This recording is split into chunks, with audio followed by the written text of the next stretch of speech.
Good morning. My name is Dr. Kaylie Allen, and today I'm going to be talking to you about self-compassion.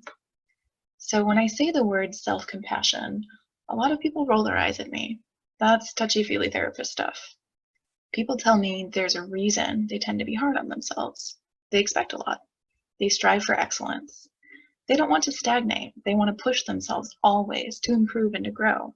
If I start being nice to myself all the time, I'll just sit on a couch and do nothing all day. I'll never achieve my goals. The problem with using self-criticism as your main motivator, though, is that eventually we become so saturated in our own scorn that it exhausts us. Offering yourself compassion isn't about giving up on striving. It's about wanting good things for yourself and moving towards them. Self-compassion is a tool to keep you moving when you're tired, when you've made a mistake, when you feel regret or shame, when you've disappointed yourself or someone you love, when your life is hard because it's hard, not because you've screwed something up. Self-compassion is a tool for moments when we don't like what we're feeling, but don't know how to stop feeling it. In terms of scientific outcomes, the practice has been associated with reduced anxiety and depression, better coping in the aftermath of stressful events, and improved health outcomes in terms of diet and weight management, stress reduction, even blood sugar regulation. So now I'll teach you how to do it. There are 3 steps to practicing self-compassion. The first is connecting with the difficulty you're experiencing in the moment. Oh, that hurts. Or, I've been working so hard. It's hard to carry so much and keep moving. Or, that didn't go how I wanted it to, and that really sucks. Once you've acknowledged the pain that you're feeling in the moment, instead of pushing it down to deal with, never, the second step is connecting to common humanity. I bet anyone in this situation would feel exhausted. Other people facing this are probably scared too. Of course I'm hurting. Who wouldn't be? We connect to our shared humanity instead of isolating ourselves, using comparison and self-bullying to make ourselves feel more alone. Instead, we offer ourselves the same connection that we experience when we get support from others. The third step of practicing self-compassion is where it gets tricky. You've acknowledged the true scope of what you're feeling. You've acknowledged that you are a human being, and in that humanity, you are not alone.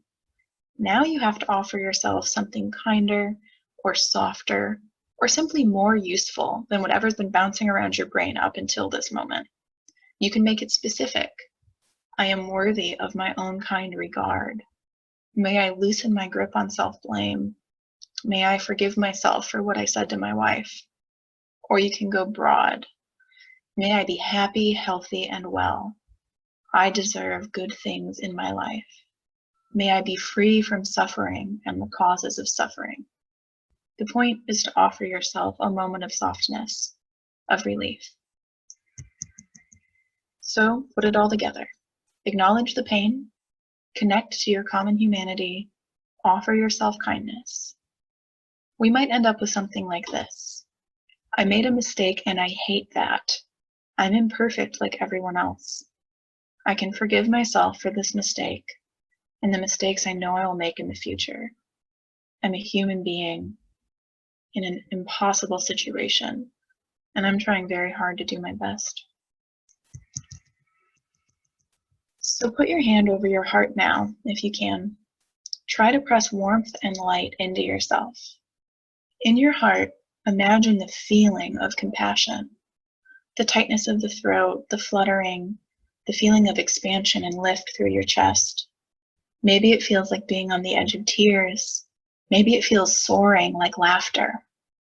Find that feeling in your chest, the one you get when you see a commercial about animal shelters, or a child crying because they've skinned their knee, or a loved one suffering. See if you can pull up that soft, warm feeling and direct it towards yourself. That moment, that self-compassion. That's what will help you keep growing towards your goals, even in the face of adversity. We use self-compassion because you're good enough the way you are, and you want to give yourself what you need to become even better. Thank you for learning about self-compassion with me today. If you want to learn more, check out the work of Dr. Kristen Neff.